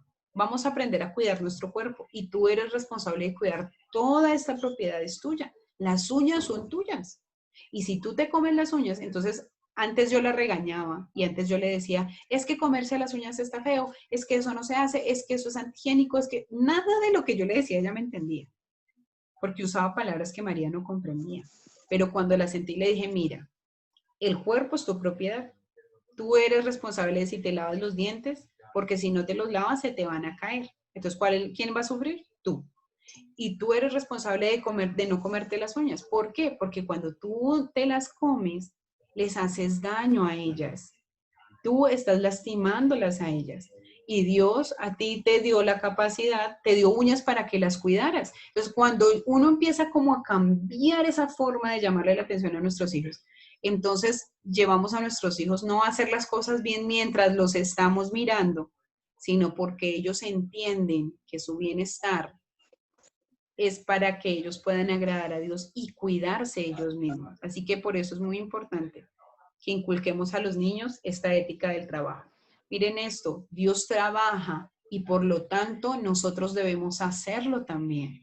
El trabajo nos da un sentido de propósito, nos da productividad y nos da dignidad. Se nos manda que nosotros pongamos nuestro mejor esfuerzo y que trabajemos de nuestro corazón. Porque la palabra de Dios dice que todo trabajo tiene ganancia, todo trabajo. Todo lo que tu mano halle para hacer, hazlo según tus fuerzas, dice Eclesiastés 9:10. Es decir que en este caso, y créanme que se los digo con toda la autoridad del caso, cuando uno tiene muchas cosas que hacer, nuestros hijos están mirando cómo nosotros reaccionamos cuando estamos saturados de trabajo. Ellos ven a qué le damos prioridad y a qué no la damos, a qué le damos calidad y a qué no le damos calidad. Miren esto tercero que les quiero enseñar hoy. Enseñen a los niños los principios de un manejo financiero sano. Pero pastora, es que ellos todavía no tienen un ingreso, ellos todavía no ganan un sueldo. Precisamente por eso, antes de que ellos se ganen un sueldo, enséñales acerca de finanzas. Enséñales que el dinero no es el que gobierna la vida de una persona. El dinero es una herramienta para. El dinero no define un propósito de vida, porque muchos niños, mire, pregúntele a un niño que no va a la iglesia, un niño, cualquier niño, pregúntele a sus hijos y dígale, pregúntele qué es el dinero y pregúntenle cuando crezcan ellos cómo van a hacer para conseguir dinero. Y la mayoría de niños dicen, no, es que el dinero es necesario porque con eso tengo que comprar mis juguetes, o por eso es que trabaja mi papá, o es lo que le dan a mi papá o a mi mamá por trabajar. Para muchos niños todavía no hay un significado correcto de qué es el dinero. Listo, mi Luzma, tranquila. Ve, tranquila que igual queda grabado después escuchas. ¿Listo? Entonces, cuando nosotros les enseñamos a nuestros hijos desde pequeños, ¿qué es un sueldo? ¿Qué es un presupuesto? ¿Qué es el diezmo? Miren, es tan importante cuando nuestros hijos entienden por qué diezmamos. ¿Usted le ha explicado a su hijo por qué diezma? O él sabe que usted diezma, pero ni idea. Hay muchos hijos que crecen pensando que el papá le da la plata a la iglesia. Es que mi papá mantiene al pastor. Yo escuché a un niño una vez que dijo, es que mi papá mantiene al pastor, dijo. Es que mi papá es el que le hace mercado al pastor, dijo el niño. Porque vea que el papá da el diezmo. Y cuando yo le pregunté al papá, ¿por qué tu hijo dice eso? Y dice, es que siempre que yo estoy llenando el sobre del diezmo, me dice, pero papá, cuando yo te pido un helado me dices que no tienes plata y ahorita le estás dando la plata al pastor. Entonces yo, ok. Y es porque nosotros no le hemos explicado a nuestros hijos por qué damos el diezmo. Porque muchos niños ni siquiera saben que los damos. Pero es muy importante que cuando ustedes vayan a dar el diezmo y ustedes hagan toda esa labor del sobre, háganlo en presencia de su hijo y explíquele por qué lo hace. Y eso va a empezar a crear en su hijo una cultura sana, una cultura financiera sana. Enséñale a su hijo a ahorrar, enséñale a su hijo a dar donativos de caridad, a hacer una inversión. Mira, mi esposo con María, desde que ella tiene como 3 años, le compró una alcancía para ella y una alcancía tiene igual él. Y entonces él le va dando monedas a ella o billetes, no sé qué. Y entonces cuando llega Navidad, le dice, ¿te acuerdas la alcancía que estábamos haciendo? ¿Te acuerdas? Porque le pregunta a comienzo de año. Él le dice a ella, ¿tú qué quieres para Navidad? Entonces ella le dice, papi, no sé. Entonces él le dice, listo, vamos a empezar a ahorrar. Y cuando llegue Navidad, tú me vas a decir qué es lo que quieres para Navidad. Y esa alcancía con la que hemos ahorrado todo el año va a ser para que tú inviertas en tus juguetes. Y entonces el año pasado, hace como 3 años, María quería, ¿se han visto esos cocodrilos que se usan grandes en piscinas? Eso sí, María quería uno de esos. Y entonces ella misma le dijo al papá, papi, yo quiero uno de esos y yo creo que lo que tengo en la alcancía me alcanza para comprarme uno. Mi hija tiene 6 años. Y ella, cuando sacamos, Cristian le dijo, vamos a sacarlo de la alcancía, pero si no alcanza, toca volverlo a guardar y ahorrar hasta que alcance. Cualquier niño hubiera hecho la pataleta de la vida. Pero María dijo, listo, papi, contaron las monedas una a una y faltaban como 3,000 pesos, creo. Y mi esposo dijo, ni modos, toca guardarla y ahorrar hasta que se completen los 3,000. Otro papá, ¿sabe qué hubiera dicho? Yo le pongo los 3,000 y se lo compro. Pero no lo hubiera enseñado a ella el principio de que si yo no tengo para algo, no me endeudo, sino que espero hasta tenerlo. Y Majo tiene eso claro con su alcancía. Y ella la cuida como un tesoro, porque ella dice, eso yo lo tengo que invertir en algo que necesite. Y eso se aprende desde pequeño. ¿Tu hijo valora el dinero? Si tú le das 1,000 pesos a tu hijo, ¿qué hace él con esos 1,000 pesos?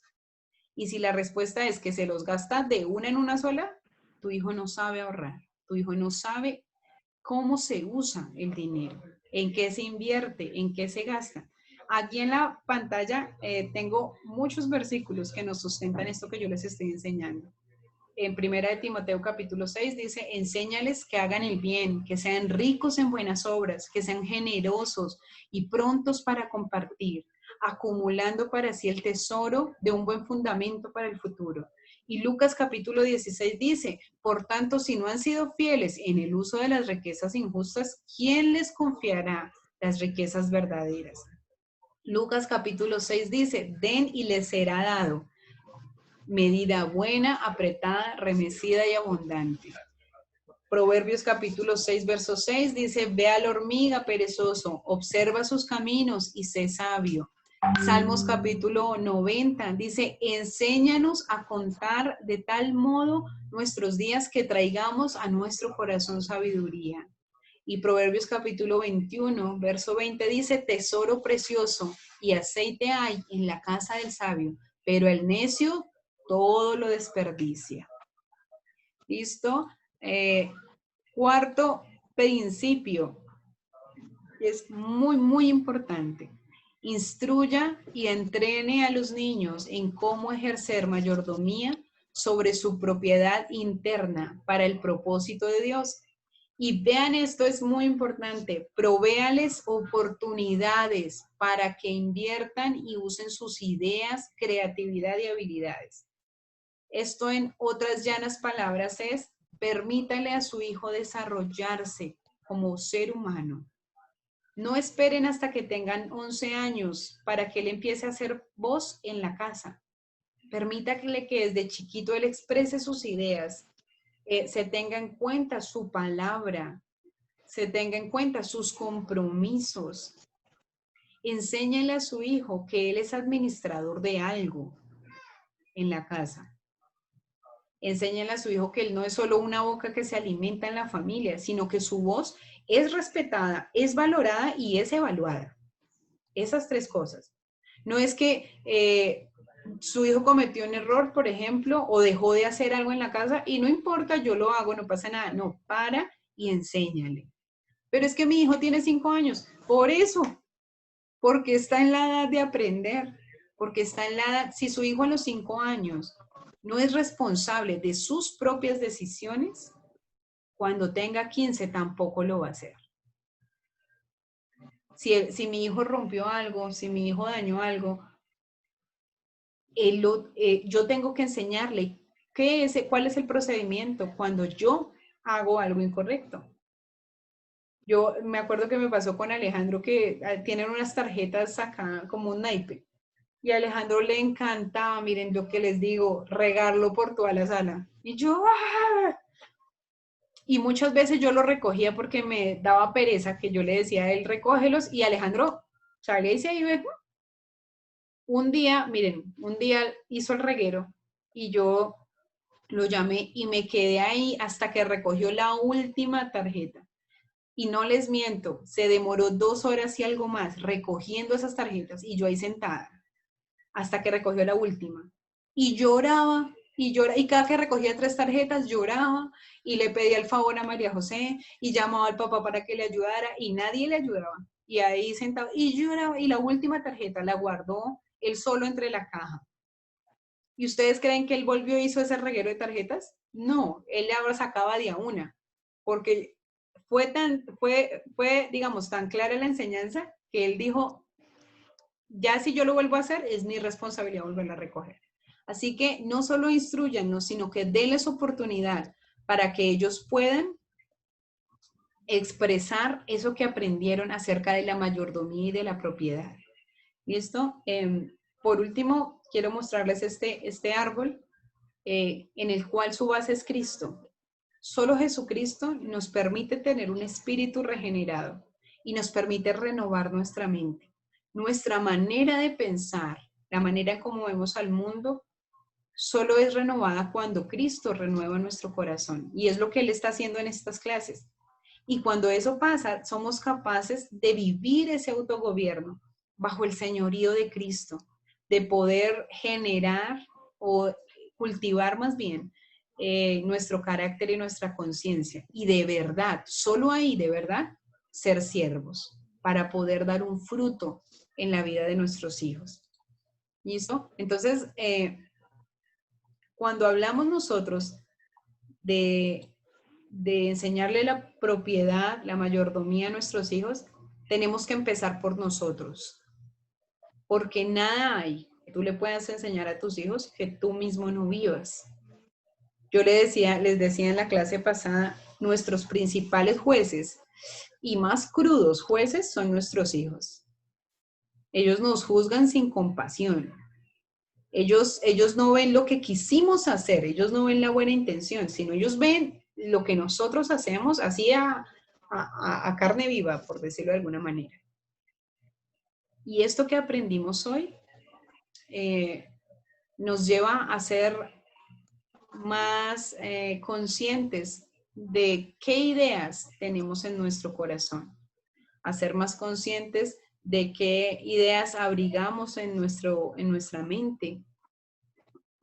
¿Qué pasa cuando tú no quieres ir a trabajar? ¿Qué pasa cuando tienes un problema en el trabajo? ¿Cómo lo manejas tú? ¿Cómo manejas esa frustración que muchas veces produce el trabajo? Llegamos a la casa y cómo nuestros hijos ven que manejamos la frustración que produce el trabajo. Cómo nuestros hijos ven que nos desahogamos del cansancio que produce el trabajo. Nuestros hijos están viendo que nosotros trabajamos en lo que queremos trabajar o en lo que nos tocó hacer. Y esa pregunta es muy importante para cada uno de ustedes. Si tú trabajas en algo que no te gusta hacer, si tú suprimiste tus sueños, si tú estás trabajando por generar un recurso y no haciendo lo que te gusta, tu hijo lo está viendo y está aprendiendo que el trabajo es un castigo, que el trabajo no es algo que a ti te guste hacer. María tiene una duda en qué ella quiere ser cuando sea grande, ella todavía no lo ha definido, pero ella me dice, papi, es que el trabajo de ustedes es muy raro, me dice María, porque ustedes nunca tienen horario, ustedes nunca descansan, dice ella. Y yo alguna vez le preguntaba y le decía yo a ella, ¿a ti te gusta el trabajo que tienen los papás o no te gusta? Y ella decía, me parece que nunca tienen descanso, me dijo. Pero a mí me gusta ver que lo hagan porque ustedes hacen lo que les gusta, dijo ella. Entonces yo también quiero hacer lo que a mí me gusta. Y esa verdad que ella tiene, ese chip que ella tiene acá, ella no tiene en la mente que tiene que ser pastora cuando sea grande. Ella tiene en la mente que cuando ella sea grande, ella va a trabajar en lo que a ella le guste hacer. Y a veces a nuestros hijos, por ejemplo, a mí, mi mamá, con mi hermana mayor, ella la impulsó, ella le pagó un semestre en una universidad en Bogotá para una carrera que a mi hermana no le gustaba, pero producía dinero, era una carrera que daba estabilidad. Y mi mamá se endeudó, hizo de todo por pagarle esa carrera a mi hermana. Mi hermana no le gustaba, ni mi hermana no se veía en eso, pero mi hermana estudió, se tiró el semestre, quedó embarazada en ese mismo semestre. Y mi hermana es la hora aún. Ella culpa a mi mamá por no haber desarrollado lo que ella quería hacer. Y es que a veces como papás, en nuestro rol de tratar de darle a nuestros hijos un buen futuro, los obligamos a caminar el camino de los beneficios económicos y no del desarrollo de su propósito. Yo he escuchado papás que dicen, es que a mi hijo le gusta la música y la música no da plata. Es que a mi hijo le gusta ser maestro, pero ser maestro no da plata. Y es que a mi hijo le gusta pintar, pero ¿qué pintor tiene buena vida?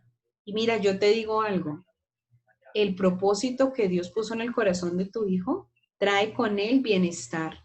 Y así sea la cosa más absurda, Dios le va a dar un bienestar físico, emocional y financiero a tu hijo en aquello que Dios lo está orientando a hacer. Si tu hijo le dio por ser futbolista, nunca le digas a tu hijo, no, pero usted de aquí a cuándo va a llegar a las grandes ligas. No, mijito. Si el Señor puso eso en el corazón de tu hijo, apóyalo. Pero enséñalo a que ese es su trabajo y que lo debe desarrollar con responsabilidad. Y si de paso alguno de ustedes está trabajando en aquello que no le gusta, y usted dice, yo trabajo en esto, pero a mí en realidad esto no me gusta, yo quisiera hacer otra cosa, nunca es tarde para que tú hagas tus sueños, nunca es tarde.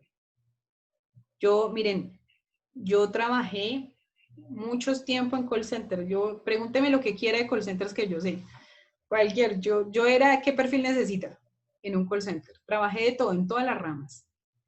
Pero yo se los digo, a mí nunca me gustó ese trabajo, nunca me gustó, nunca me gustó.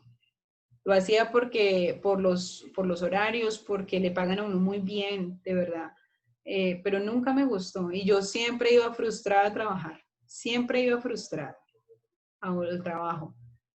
Y ahora que vuelvo a retomar, que nos hicieron este bello llamado, todo lo que yo hago para el Señor, a mí nada de eso me produce carga porque amo lo que hago. Y a mí no me pagan un peso en lo que hago. Y ustedes lo saben, a mi esposo le pagan, le dan una ayuda. Pero a mí no me dan un peso por todo lo que hago. Y nunca he sentido la necesidad de irme a trabajar afuera porque mi economía financieramente, aunque no todos los días tengo en el bolsillo, tengo lo que necesito. Y siempre veo la provisión de Dios en eso. Mi hermana, por ejemplo, mi hermana es profesional en la administración y ella es una de las que siempre me dice, es que tú deberías tener ya tu casa, tu carro, es que allá ni siquiera te pagan y tú siempre estás ocupada. Y ella siempre ve esa idea, pero yo le digo a ella, mi hermana trabaja mucho en algo que no le gusta y tiene formas, mi hermana tiene cierta estabilidad económica, pero nunca la verás a ella con paz en el corazón. Así que papá y mamá que estás acá en esta clase, si tu trabajo no es lo que tú quieres hacer, nunca es tarde para retomar tus sueños y hacer lo que tú quieres hacer, porque de esa manera tú estás abriendo un camino para tus hijos. No es la plata viene y va, el dinero viene y va. La provisión de Dios siempre está presente, pero no en el dinero. La provisión de Dios es integral y eso es lo que debemos enseñarle a nuestros hijos. ¿Listo? Entonces, con eso terminamos la clase de hoy y quiero escucharlos rápidamente, de pronto que me digan qué les habló el Señor en esta clase. Y empecemos por aquí, por Eli. Vamos a tratar de ser puntuales porque ya tengo que abrir el enlace para MKids, pero quiero escucharlos antes de cerrar esta sesión. Eli, luego Norbe, y luego Juan Carlos y luego Marcen. Eli, cuéntanos.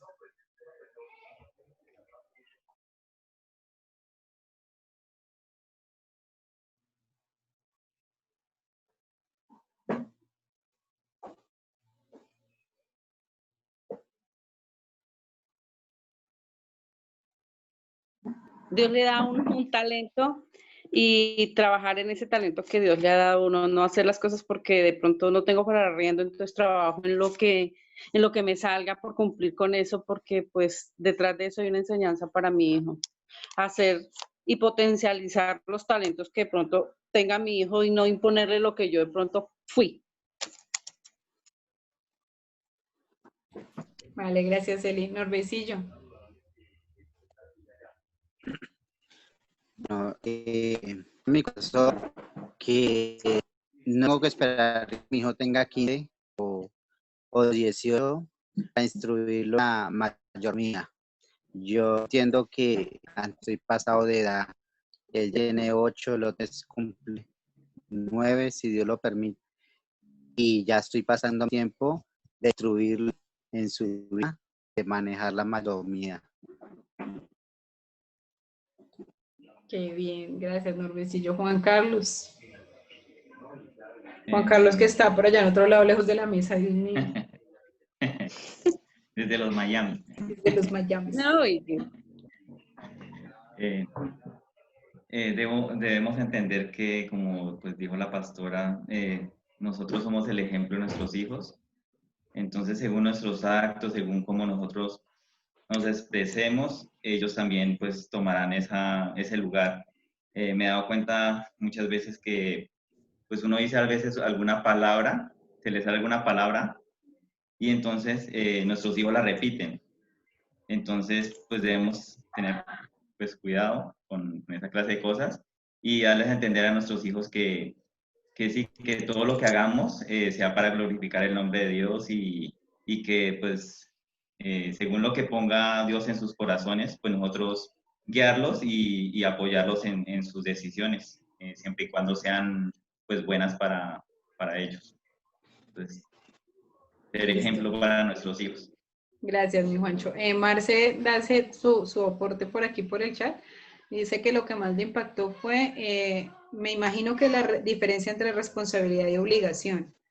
Y dice, sé que tengo que trabajar duro en la responsabilidad. Bueno, vamos a dejar una tareita para estos 8 días, porque dentro de 8 días vamos a tener sesión otra vez. Y la tareita se va a dividir en 2 partes. La primera parte es que vamos a evaluar cuáles son nuestras responsabilidades y qué cosas tenemos por obligación en nosotros primero.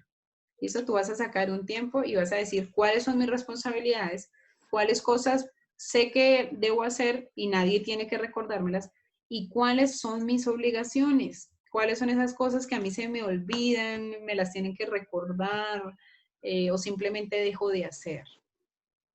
Y la segunda es que vamos a buscar un tiempo con nuestros hijos. En el caso de Norbe y de Marcelita, que tienen más de uno, van a tomar un tiempo por aparte con cada uno. Y van a tener una charla con ellos en la cual les van a implantar o van a empezar a practicar principios financieros. Es decir, le vas a explicar por qué das el diezmo, por qué lo haces, y van a emprender un proyecto financiero juntos. ¿Qué es un proyecto financiero? Puede ser ahorrar para comprar algo o empezar a construir algo, ponerse una meta con sus hijos en la parte financiera. ¿Listo? Y dentro de 8 días me cuentan qué hicieron, cómo lo hicieron y qué respuesta vieron de sus hijos. Los que tienen más de 2 hijos tienen una tarea más grande porque tienen que llevar 2 procesos simultáneos. Pero se van a llevar sorpresas de ellos, cómo aprenden de rápido. ¿Listo? Vamos a orar para finalizar esta sesión. Yo quiero darles muchas gracias por prestarme sus oídos para escuchar. Y espero que esta semilla crezca y dé mucho fruto en ustedes y en sus hijos. Vamos a orar. Dios bueno, gracias por este tiempo que nos has permitido tener. Gracias porque hay cosas que hoy nos sorprenden, nos retan, nos motivan también. Y gracias, Señor, por tu infinita bondad con nosotros. Hoy rendimos, Señor, nuestra economía. Ahí donde usted está, rinda su economía al Señor. Dígale, Padre, hoy yo quiero que tú gobiernes mi economía, que tú gobiernes mis ingresos, que tú gobiernes mis necesidades, que tú sepas gobernar mis deseos, para que así pueda yo enseñarle a mis hijos. Y de manera especial, papá, hoy quiero bendecir a cada papá que está aquí, para que sea sincero y verdadero cuando encuentre sus responsabilidades y sus obligaciones, para que cuando él mismo descubra que hay cosas que sabe que tiene que hacer, pero no le gustan hacerlas, pueda ir a ti, Padre, y rendir esas obligaciones para que se puedan transformar en responsabilidades. Y de la misma manera quiero bendecir a cada papá que está aquí, para que cuando hable con sus hijos y emprendan este proyecto financiero, haya un total compromiso desde el corazón de sus hijos y desde el corazón de sus padres con ellos. Dios, permite que podamos empezar a levantar pilares de formación acerca de la mayordomía y enseñarles a nuestros hijos que ellos son dueños de sus cuerpos, de sus mentes, de sus ideas, que ellos son los únicos que pueden decidir sobre su propiedad interna y sobre su propiedad externa. Gracias, Señor, por este tiempo. Y te pido que nada de esto se olvide, sino que se siembre en lo profundo de nuestro corazón. Amén y amén. Amén. Dios les bendiga, papás, que tengan un excelente y soleado sábado, porque aquí ya está haciendo sol. Yo no sé por allá en Anapoima, en San Javier, pero Dios les bendiga. Bendiciones. Bendiciones de Bueno, mi Pakistán. Juancho, Muchas chao, gracias. Joa, chao, Eli, Chao. Narveisillo, Marcelita, Chao. saludos a todos. Chao a todos. No verlos. Mi Elito, tú ahí. Ella muy juiciosa entró de primeras, muy juiciosa, puntualita a las 8. Ella siempre disciplinada a las 8 ahí en obediencia. Quiero, no sé, que miren este video y ya para desconectarnos, si lo alcanzan a ver, si no lo alcanzan a ver, pues no. Pero fue una canción que bendijo mi vida en estos días y se me había olvidado, pero quería compartirla con ustedes y declararla sobre sus hijos, sobre sus familias. Que la disfruten.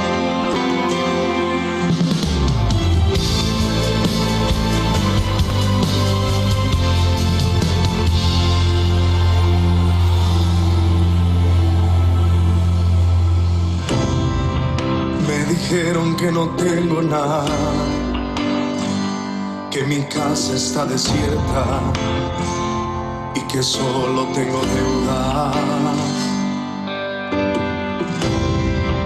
que la crisis no soportaría y que moriría y que mis hijos serían esclavos toda la vida.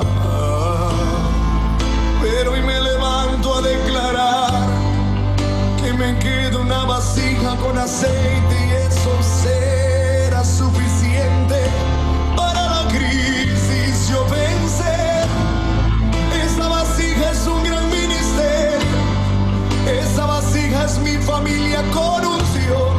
Ya no me digan que no tengo nada, porque en mi casa hay profetas, en mi casa hay pastores, en mi casa hay ministros, en mi casa está el Señor de los señores, en mi casa hay salud, en mi casa hay riquezas, en mi casa hay ministerio, en mi casa hay unción, en mi casa está la gloria del Señor.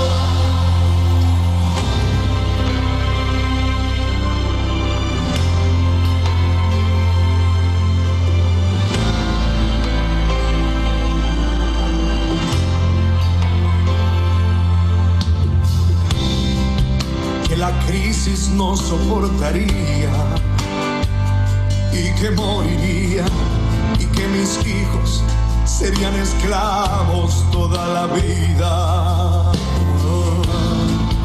Pero hoy me levanto a declarar que me queda una vasija con aceite y eso será suficiente para la crisis yo vencer.